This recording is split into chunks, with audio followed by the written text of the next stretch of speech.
चलिए हम सबसे मोस्ट इम्पोर्टेंट टॉपिक की ओर बढ़ते हैं और आपको समझाते हैं कि भाई current density and drift velocity क्या होता है। जो आपको हम पढ़ा रहे हैं अध्याय 3 इलेक्ट्रिसिटी विद्युत धारा, उसी के क्रम में ये आपका टॉपिक है। आप देखेंगे तो आपको समझ में आ जाएगा, किताब में एनसीईआरटी किताब में लिखा गया है। करंट डेंसिटी धारा घनत्व और ड्रिफ्ट वेलोसिटी, इन दोनों को समझाना है। आप समझिए भाई क्या है कैसे है। आपको पता है कि इलेक्ट्रिक करंट करंट डेंसिटी का जो होता है फार्मूला, वह क्या होता है कि electric electric current through unit area, एकांक क्षेत्रफल में जो बहने वाली विद्युत धारा होता है उसे कहते हैं करंट डेंसिटी, धारा घनत्व। ध्यान समझना, electric current through unit area, एकांक क्षेत्रफल में जो विद्युत धारा फ्लो होता है, बहता है, प्रवाहित होता है, उसे हम क्या कहते हैं? करंट डेंसिटी कहते हैं, धारा घनत्व कहते हैं। इसे हम जे से दिखाते हैं। होता क्या है? इलेक्ट्रिक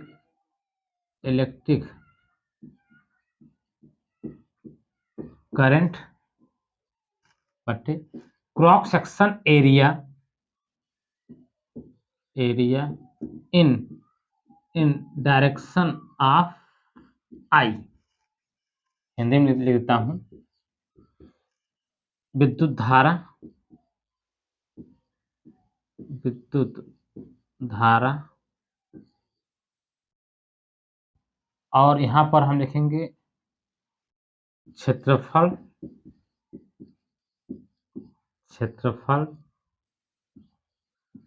धारा की दिशा में। ध्यान देना, ऊपर आपका रहेगा विद्युत धारा, नीचे आपका रहेगा क्षेत्रफल व धारा की दिशा में। क्रॉस सेक्शन एरिया, अनुप्रस्थ काट का क्षेत्रफल, इन डायरेक्शन ऑफ आई की दिशा में आपका रहेगा यह। इसे हम जे से प्रस्तुत करते हैं और इसका जो मात्रक होगा यूनिट ऑफ जे, इसका जो मात्रक होगा, करंट का मात्रक क्या होगा? एम्पियर का जो मात्रक होता है वह आपका एम्पियर पर मीटर स्क्वायर होता है। और यह एक वेक्टर क्वांटिटी होता है। यह एक क्या होता है आपका? वेक्टर क्वांटिटी, हिंदी में बोलते हैं सदिश राशि होता है, एक सदिश राशि होता है। ध्यान देना कि electric current through unit area, एकांक क्षेत्रफल में जो विद्युत धारा प्रवाहित होता है उसे क्या बोलते हैं? करंट डेंसिटी, धारा घनत्व बोलते हैं। इसे जे से प्रस्तुत करते हैं। इसका जो मात्रक होगा वह एम्पियर पर मीटर स्क्वायर। यह एक वेक्टर है, क्वांटिटी है, एक सदिश राशि होता है। एक बात हम समझ लेते हैं कि जैसे ये कोई क्षेत्रफल है, कोई एरिया है, विद्युत धारा जो फ्लो हो रहा है वह ऐसे फ्लो हो रहा है, और इसका जो एरिया है, हम सदैव क्या लेते हैं? एरिया नॉर्मल लेते हैं, अभिलंबवत लेते हैं।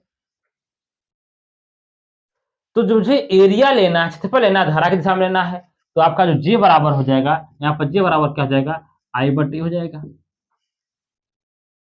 और हम यदि ऐसे हो जाए, आपका एरिया यह हो जाए और करंट आपका ऐसे फ्लो हो, इनके बीच आपका थीटा एंगल है, तो जो क्षेत्रफल लेंगे वह करंट के डायरेक्शन में लेंगे। हम ऐसे कर देते हैं, इसका रिजल्व कर देंगे। इसे जब रिजल्व करेंगे तो ए कॉस थीटा, तो यहाँ पर जो जे बराबर हो जाएगा आपका आई बटे ए कॉस थीटा। ये ध्यान देना आपको है। क्योंकि जब वेक्टर हो गया तो इसकी दिशा बताना पड़ेगा, भाई दिशा क्या है, ये समझो, दिशा आपको समझना पड़ेगा। और और क्या मुझे देखना पड़ेगा, दिशा क्या होगी ये भी समझ लेते हैं। दिशा क्या होगी, जो डायरेक्शन, जिस डायरेक्शन में इलेक्ट्रिक फील्ड होगा उसी डायरेक्शन में हमारे क्या होगा, इलेक्ट्रिक डेंसिटी होगा। जिस दिशा में इलेक्ट्रिक फील्ड होगा, इलेक्ट्रिक इंटेंसिटी होगी, वही दिशा हमारी क्या होगी, धारा घनत्व की होगी।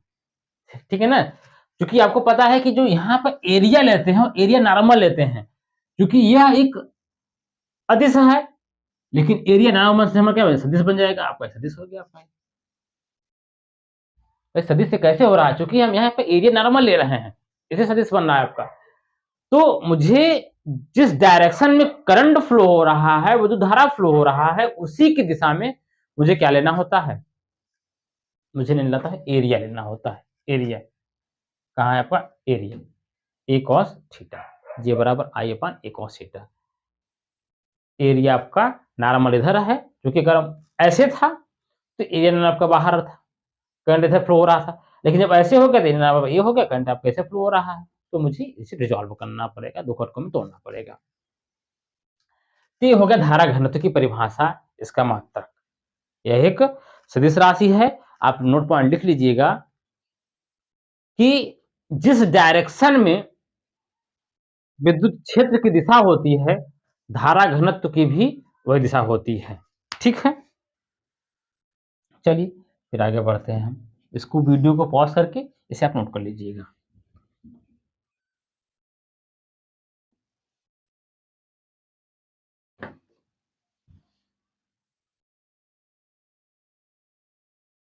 अब बात करते हैं ड्रिफ्ट वेलोसिटी की, बात करते हैं प्रवाह वेग की, बात करते हैं।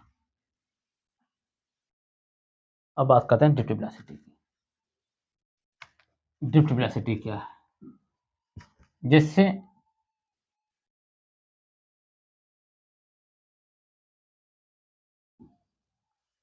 ये कोई कंडक्टर है, कोई चालक है, कोई वायर है, इसमें आपको पता है कि इलेक्ट्रॉन होते हैं, और इलेक्ट्रॉन का जो मोशन होता है रैंडम मोशन होता है। वह इलेक्ट्रॉन, कोई इलेक्ट्रॉन इधर घूम रहा है, कोई इधर घूम रहा है, कोई इधर घूम रहा है, कोई इधर घूम रहा है, कोई इधर घूम रहा है, कोई इधर घूम रहा है, कोई इधर घूम रहा है। मतलब जो इलेक्ट्रॉन है वो सभी दिशाओं में घूम रहे हैं, घूम रहे हैं, और इनकी जो स्पीड होती है वह लगभग 10⁵ मीटर पर सेकेंड होती है। एक बोल्ट मैन आए थे, एक वैज्ञानिक आए थे, उन्होंने वायर में कितना करंट फ्लो होता है उसके बारे में बताया था। उसके बारे में समझाया था कि क्या होता है कि V बराबर क्या होता है, रूट में 3kT/m। 3 तो 3 ये है कि आपका है बोल्टमैन कांस्टेंट।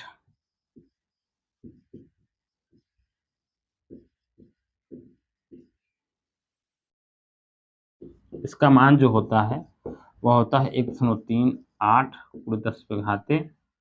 10⁻⁻23 इसका मान होता है। और T यहाँ पर परमताप है, T आपका है एब्सोल्यूट टेम्परेचर, और m क्या है, mass of electron, mass of electron. ये सब बातें हैं, आपको समझना है कि भाई क्या हो रहा है इसमें। और इसका आपका जो होगा वो जूल पर केल्विन होगा। तो इलेक्ट्रॉन का जो वेग होता है वह जो वायर में आपका है, तो इसमें जो इलेक्ट्रॉन का जो वेग होता है 10⁵5 मीटर पर सेकेंड होता है इलेक्ट्रॉन। लेकिन इससे कोई फ्रूटफुल या कोई उपयोगी बात निकल के नहीं आती है सामने। कोई इलेक्ट्रॉन यहाँ, कोई यहाँ, कोई यहाँ, तो कंपनसेट कर ले रहे हैं, रिजल्टेंट आपका 0 आ रहा है। इस बार में कोई करंट फ्लो आपका नहीं हो पा रहा है। तब हुआ क्या कि भाई इस कंडक्टर में ये जो कंडक्टर है, इस कंडक्टर में एक एक्सटर्नल हम लगा देते हैं बैटरी, एक लगा देते हैं बैटरी, या इलेक्ट्रिक फील्ड हम अप्लाई करते हैं इसमें। तो अभी तक जो इलेक्ट्रॉन को इधर घूम रहा था, कोई इधर घूम रहा था, कोई इधर घूम रहा था, अब हुआ क्या कि इनको एक इलेक्ट्रिक फील्ड मिल गया। जब इलेक्ट्रिक फील्ड मिल गया तो जो इलेक्ट्रॉन हैं वह सभी एक ही दिशा में, जो अभी तक भटक रहे थे वो सभी एक ही दिशा में, एक डेफिनेट डायरेक्शन में गति करने लगते हैं। और इनकी जो स्पीड होती है आपको कहते हैं लगभग 10⁻³ मीटर/सेकंड होती है। इनकी जो स्पीड होती है लगभग 10⁻³ मीटर/सेकंड होती है इनकी स्पीड। अभी तक तो 10⁵5 मीटर/सेकंड से आप मोशन कर रहे थे इलेक्ट्रॉन, कोई इधर, कोई इधर, कोई इधर, कोई इधर, कोई इधर, ऑल द डायरेक्शन में मूव कर रहे थे, लेकिन कोई बेनिफिट नहीं मिल रहा था, कोई भी बेनिफिट नहीं मिल रहा था। इस वायर में करंट आपका फ्लो नहीं हो रहा था। लेकिन जब इस कंडक्टर में हम एक्सटर्नल इलेक्ट्रिक फील्ड लगा देते हैं तो होता क्या है कि अब इलेक्ट्रॉन जो भटक रहे थे अब सभी एक दिशा में आना शुरू कर दिए। जैसे अगर आप लोग को कक्षा 12 क्लास शुरू हो गया है, कुछ लोग बच्चे विद्यार्थी भटक रहे हैं, कोई यहाँ, कोई वहां, कोई यहाँ, कोई वहां। तो कोई एक साधु संत मिला या कोई आपके परिवार में मिला कि भाई ऐसा क्यों कर रहे हो, ऐसे करने से क्या फायदा आपको होगा, तो आपको सुनाए, प्रवचन सुनाए कि आप एक जगह आप कोचिंग ज्वाइन करिए ताकि आपका भविष्य अच्छे से बन सके, आप अच्छे से पढ़ पाओ। तो जब उन्होंने समझाया तो उनकी अब आप बात माने। हालांकि बात बहुत कम मानते हैं, जब तक बच्चे इंटर में रहते हैं तब तक बात तो किसी के मानते नहीं है, ये तो हमने देखा है। फिर भी आपने किसी तरीके से आपने बात माना, मान करके आपने शुरुआत की, लगातार चलते गए तो आप एक दिन बेनिफिट आपको सामने मिल जाता है। अब यही अगर आप भटकते रहोगे तो कोई बेनिफिट आपको सामने नहीं मिलेगा, फिर समस्या आपके सामने रहेगी, कुछ नहीं कोई कर सकता इसमें, इसके जिम्मेदार आप स्वयं होंगे। तो यहाँ पे इलेक्ट्रॉन जो हर दिशा में घूम रहे थे वह सभी एक दिशा में हो गए और इनकी जो स्पीड हो गई 10⁻³ मीटर/सेकंड हो गई। अब जब इलेक्ट्रॉन मूव करना शुरू कर दिए एक दिशा में, अब करंट मिलना हमको शुरू हो गया, एक काम को हो गया। तो जब किसी कंडक्टर या मेटल, किसी वायर में हम एक्सटर्नल विद्युत क्षेत्र लगाते हैं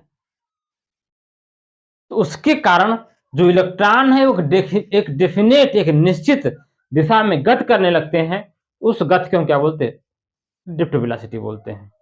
उसे क्या बोलते हैं हम? ड्रिफ्ट वेलोसिटी बोलते हैं। तो परिभाषा आप लोग लिख लीजिए करें, हम बोल देते हैं, आप लोग जो है वीडियो को रोक के पॉज करके आप लिख लिया करिए कि भाई जब किसी वायर में या मेटल में, कंडक्टर में एक्सटर्नल इलेक्ट्रिक फील्ड बोल दो या बैटरी बोल दो या सेल बोल दो, लगा देते हैं तो सभी इलेक्ट्रॉन एक ही दिशा में गति करने लगते हैं। उस वेग को हम क्या बोलते हैं? ड्रिफ्ट वेलोसिटी बोलते हैं, अपवाह वेग बोलते हैं। ठीक है, अच्छा, तो भाई ये तो बोर्ड मैंने बताया था कि भाई इलेक्ट्रॉन जो वायर में मूव करते रहते हैं, अगर ऐसे हैं तो इसकी स्पीड इतनी होती है। कहाँ से प्रूफ किए थे? यहाँ से प्रूफ किए थे। बाकी आपने वहां भी प्रूफ किया था, एटॉमिक स्ट्रक्चर में इलेक्ट्रॉन का वेग निकाले थे आप लोग। तो आपका 3kT/m आपका ये बोल्ट्जमैन कांस्टेंट है, बाकी इसके मान है आपके। अब हम देखते हैं कि relation between current density and drift velocity, ये इंपॉर्टेंट टर्म्स है और बोर्ड एग्जाम में कई बार ऐसा पूछे गए हैं, तो समझें कि भाई ये है क्या।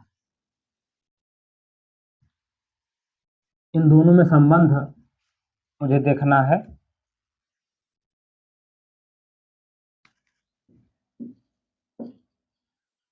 Relation between current density and drift velocity, Hindi में कहेंगे कि भाई धारा घनत्व और अपवाह वेग में संबंध। मुझे संबंध ज्ञात करने हैं, बताने हैं। कि भाई संबंध क्या होगा। ठीक है, हिंदी तो आप लोग लिख लिया करिए, जो हिंदी हम लिखवा रहे हैं। जब हिंदी लिखे रहेंगे तभी आपको बातें कुछ समझ में आएगा। भाई यूपी बोर्ड के बच्चों के लिए हिंदी तो कंपलसरी होता है, आप लोग जानबे करते हैं उसके लिए। अच्छा, ठीक है, इसका जो एरिया आपका है ए मान लेते हैं, और यहाँ पर हम एक क्रॉस सेक्शन एरिया लेते हैं, जो कंसीडर करते हैं वह dx कंसीडर करते हैं। ठीक है, हम कुछ यहाँ पर मान रहे हैं कि late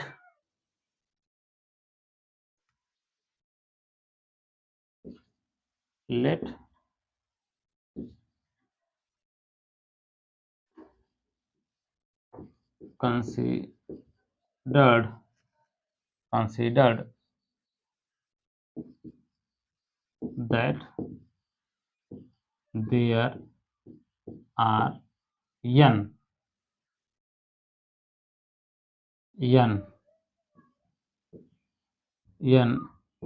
free electron in per unit value। यहाँ हम कुछ मान रहे हैं, ध्यान समझना कि लेट अस लगा दो, let us considered that there are n free electron in parent volume। इकाई आयतन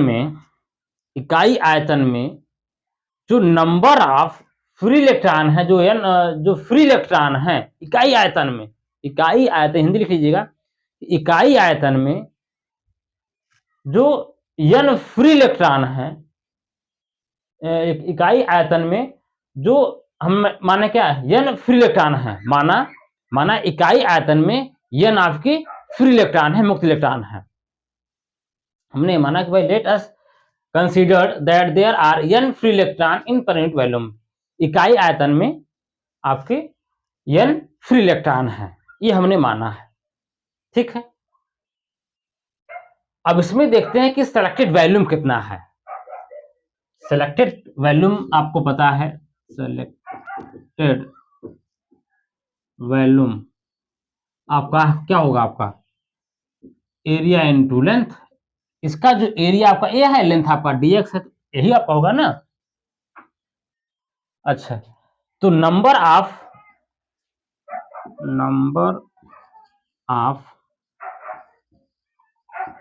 फ्री इलेक्ट्रॉन इन सेलेक्टेड वॉल्यूम कितना आ जाएगा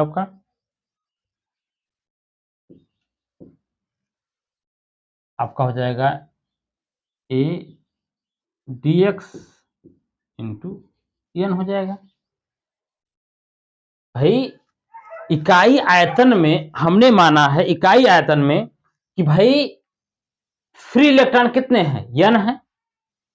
इकाई आयतन में फ्री इलेक्ट्रॉन आपके n है, तो number of free electron, number of free electron ये जो हमने सिलेक्टेड, जो कंसीडर किया है इस आयतन में, वो कितने होंगे, तो सिंपल गुणा हो जाएगा। भाई अगर हम कहें कि भाई आपको एक कलम का दाम है 5 रुपए, तो 10 कलम कितना हो जाएगा आपका, गुणा कर देंगे,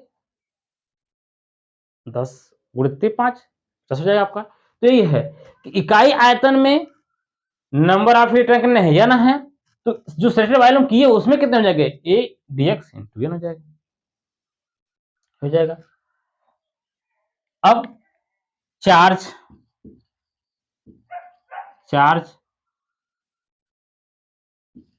on free electron in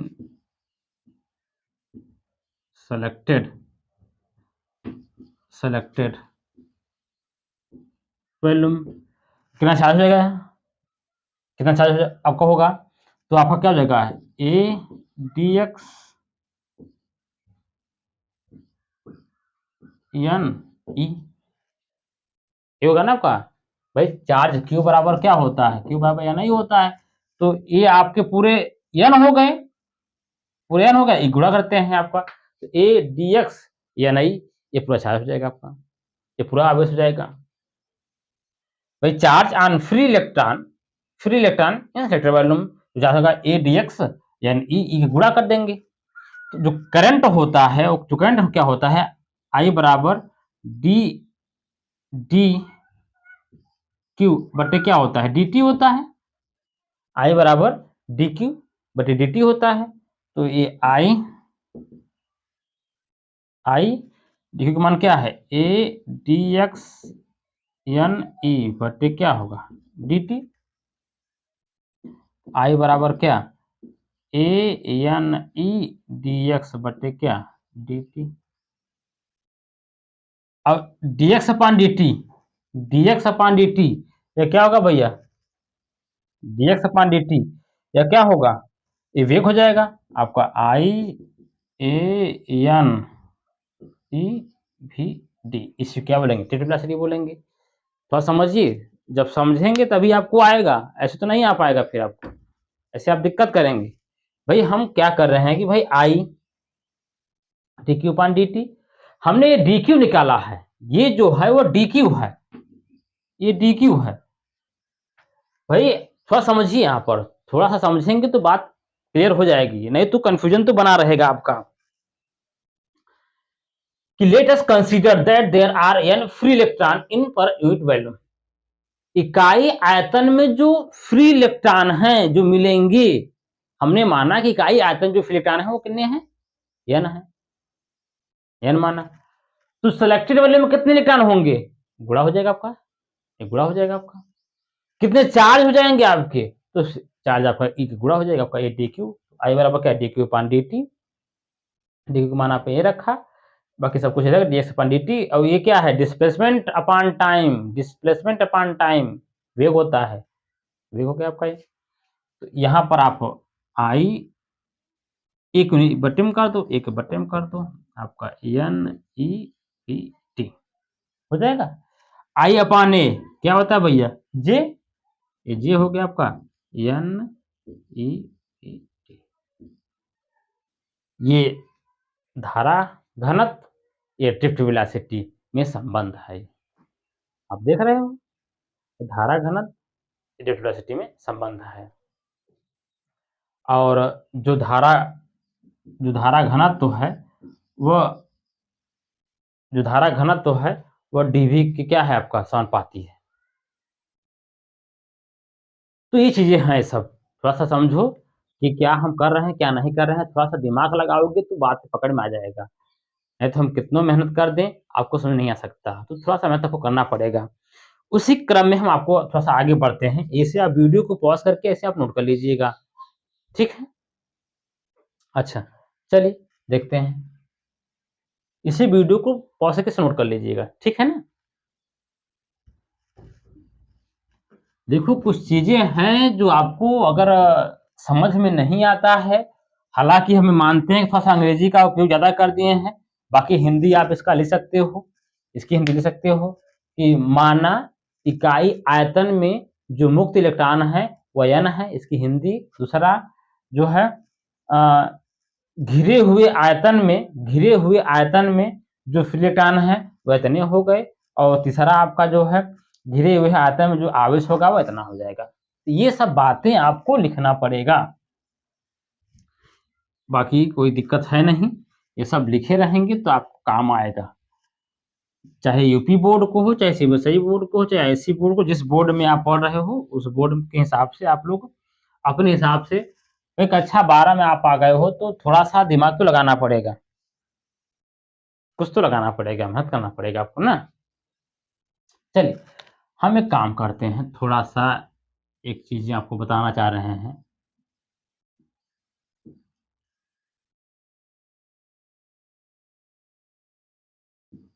A1 A2 A3 हम नॉन यूनिफॉर्म, हम असमान रूप से एरिया के हम कोई वायर लेते हैं, तार लेते हैं। इसमें क्या देख रहे हो आप कि जो A1 छोटा है, A2 बड़ा है, A3 सबसे बड़ा है। आप देख रहे हो? नहीं देख पा रहे हो? देख रहे हो?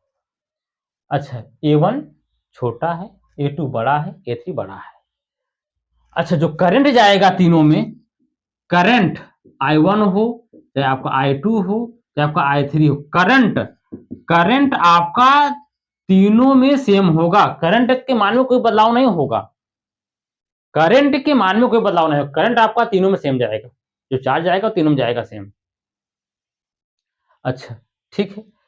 करंट आपका तीनों सेम हो जाएगा। अब आपको पता है J बराबर क्या होगा, I/A। अब I तो सेम हो गया, एरिया जिसका कम रहेगा धारा घनत्व उसका ज्यादा रहेगा। एरिया जिसका कम रहेगा एक कांस्टेंट हो गया बाबा।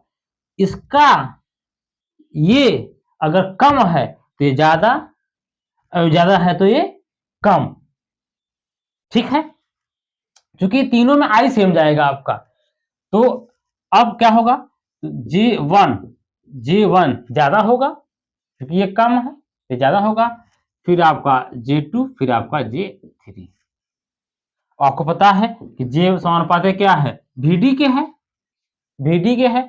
तो आपका VD1 ज्यादा, VD2 कम, VD3 कम।